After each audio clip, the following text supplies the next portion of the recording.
is Friday. It is noon o'clock, and you know what that means. It is the Friday 15, where every Friday at 12 p.m. Central Time, we go ahead and answer your industry questions. I am Steph Lee. It's a pleasure to be with you today. I'm the founder of Host Agency Reviews, and I'm usually the host for the Friday 15. So let's go ahead and start jumping into things. Again, 2 reminders. This is the last week to vote in ASTA's Board of Directors election. So if you haven't voted yet, please make sure you do that. It closes on Tuesday at 5 p.m. Eastern Time. And our other reminder is if you haven't taken our travel agent survey, please do that at hostagencyreviews.com/survey. Gives us great data about things like income and the fees that people are charging, what travel agents are booking, the differences between hosted advisors versus independently accredited advisors. And this year, of course, it's also going to give us tons of great data on how the pandemic has truly affected advisors, which can be really great for lobbying efforts and getting the support that we need. Now, let's jump into our questions. So, today's question is a little bit crazy. Bear with me, though. So Stacy wrote in this week, and she didn't write into the Friday 15. She wrote into our support email, but she says, please delete my review. I had suspicions anyone could post fake reviews on your site. I am not a travel agent with OA, which is outside agents, and never have been. I am now concerned about all of the reviews on your site. Delete the review and speak to Chad. So as you can see, this was a very odd email and definitely was very concerning to me on multiple levels. So I wanted to take the time to kind of address the Har audience and talk with you and be very transparent about our review process, because clearly Stacy has some issues with the site and believes that there's fake reviews on the site. So the first thing I would say is any review site out there, we're a team of 4. We don't have a budget like someplace like Amazon, obviously, but even Amazon struggles and on a much larger level than us with fake reviews. So there is no 100% way I can say to you that all of the reviews on our site are true and done by real people that have experienced these host agencies. I just can't say that because if people want to, they can work around the system. But let me tell you a couple things. The first thing is, number one, over anything, we provide trust, first of all, that people are going to do the right thing. That covers most people in general, but there is a select few that doesn't fall into. So then we do have kind of stopgap measures in place to make it so it's a lot harder to leave a fake review on our site. So some of those things are when someone signs up on our site, you can't just use a fake email address. You have to have a valid email address because we send an email confirmation to your inbox that you have to click on. So if the email address doesn't exist, you're never able to confirm your thing.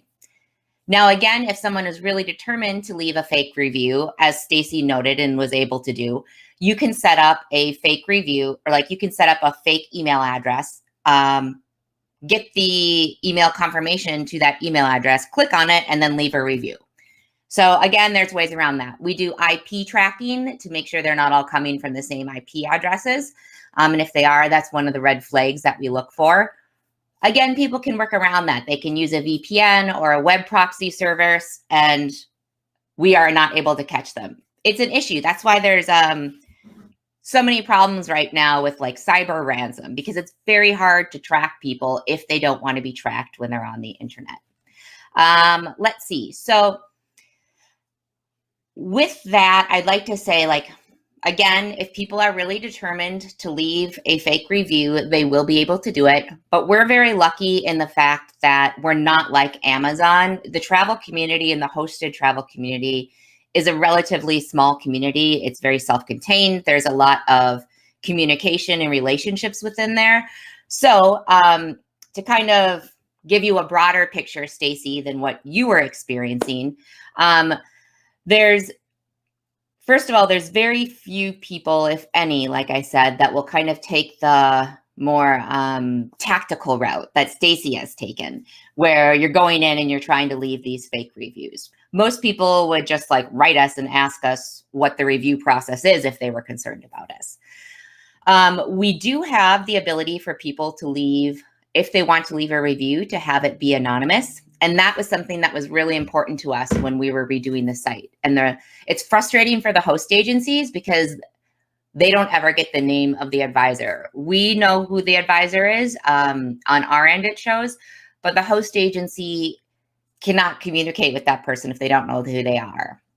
And so what happens is we want to make sure, number one, that we keep the anonymous one, even though it's frustrating for host agencies, and I can completely understand that. But we keep it as anonymous because it's a real situation where agents aren't being paid their commissions, or they're worried if they say something negative about their host, if they have outstanding commissions, they want those to get paid. And they're nervous if their name is out there, they're not going to get paid. Travel Troops is a great example of that. That's it was actually a Minnesota-based agency, and he worked for my parents for a little bit, but he was just indicted for like $500,000 of fraud from commissions he stole from an agent. But when he started not paying commissions, the advisors at his agency didn't want to write and put their name on there because they wanted to get paid the commissions if anything was coming in. And so they needed to use the anonymous feature on our site. And that's why it's important for us to keep that up there. Now, what happens when someone posts a negative review on our site, and it's anonymous especially, if the name is on there, the host know whose it is, and they can tell us yes or no, this advisor was with us and we're having this problem. When it's anonymous, it's more challenging for the host agency. So the process is a lot longer for us to vet out these reviews. So this is what typically happens, Stacy, and what happened with your review when you put it up. We were behind the scenes in talks with Chad, because as a third-party platform that's agnostic, and we're not on the agent side and we're not on the host agency sides. We like to keep things very neutral and keep it in. It's important for us to, in terms of legality, not getting on one side or the other. So we wait until the host agency reaches out to us when they get a bad review, and they're alerted as soon as it is published. They get an email, and then we usually reach out to them just to make sure they got the email. Then the host agency will reach out to us and say, hey, like, who is this anonymous review? Or we think we know who this is. We've been having problems with them. And then what happens is we kind of go through, we have rules and etiquette. So I'm going to post the rules and etiquette link in the description of the podcast and the YouTube video. And we go ahead and we look at the etiquette and rules. So first of all, like, a host agency will come to us and they'll say, that's not true. We don't charge $1,000 for this. It's only $299. So if that's not true, then we go ahead, because it's untrue information. We go back to the reviewer anonymously and we say, hey, listen, this isn't true. You need to we're taking down your review because of this. You need to either resubmit it or, not submit it again. Oftentimes they'll resubmit it with this information. We go back to the host agency. If the host agency can't find anything on there, usually what happens is they'll say, is there a way we can speak to this advisor? So I'll reach out to the agent and I'll say, listen, the host agency knows you're anonymous, but they'd really like to work things out with you and make sure that all your concerns are addressed. Would you be willing for us to give them their name, like to give your name and your email address? They'll say yes or no. If they say yes, usually the host agency and the agent work things out. Sometimes the review comes down, sometimes not. If they go ahead and say no, then we go ahead and go back to the host agency and say, sorry, that isn't happening. So with Stacy, we were just starting the talks with Chad and kind of going back and forth on things. And we hadn't reached the point where we were going back to Stacy to say, outside agents would like to talk to you. Would you be comfortable with us sharing your name? So that's kind of the big picture on what happens. And I apologize that wasn't more clear, but I do want to address it and talk about it and be very transparent on the fact that no, 100% of our reviews, we cannot guarantee that they are real reviews, but we try our darndest. And there is a very secure system in place, not just with the stopgap measures we put to make sure that it's a valid email and it's a real person, but also because the travel community is a small community, that back and forth with the host and with the agent can really help us make sure that these are legitimate reviews. So Stacy, to kind of address your fears that you're concerned about all the reviews on the site, hopefully that alleviates some of the fears that you have. and with your experience on why it was still up there. It was because we were working with Chad. And I would encourage you or anyone else that has questions about our review process, instead of leaving fake reviews on the site, just to reach out to us, because leaving a fake review on Outside Agents and having that up there for a week, and people seeing that does a lot of damage to a host agency that you don't belong to and you don't know anything about. And I would much rather prefer that you come to us instead of leaving fake reviews to test out the system. So our next question is from Judy, and Judy writes in, "Hi, I'm a new travel agent who just passed the Travel Institute's travel agent proficiency test. I will be joining a small travel agency as an independent contractor and will be selling wine-centric river cruises and tours, fun, as I have a knowledge and experience in that area.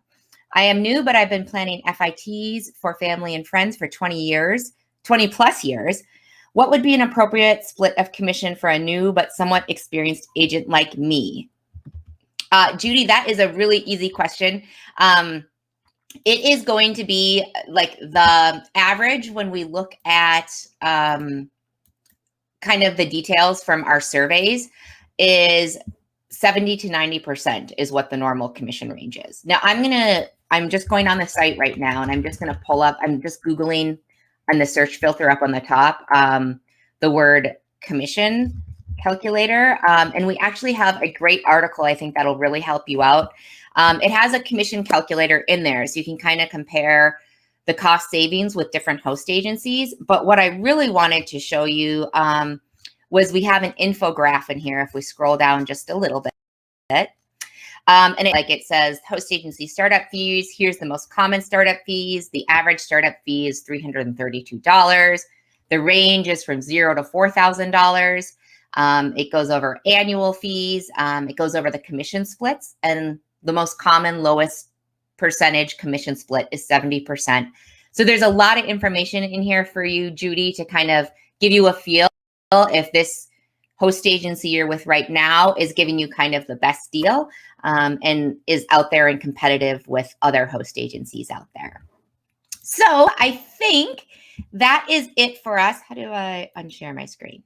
There we go. It's been so long since I've been in here. It's been a week. So, but anyhow, thank you so much for joining us this Friday. I hope you have the most wonderful of weekends. And again, if you have any questions that you would like to submit for the Friday 15, you can go to hostagencyreviews.com/Friday15, and you will be featured on the upcoming Friday 15s. So thank you again, and we will see you all next week.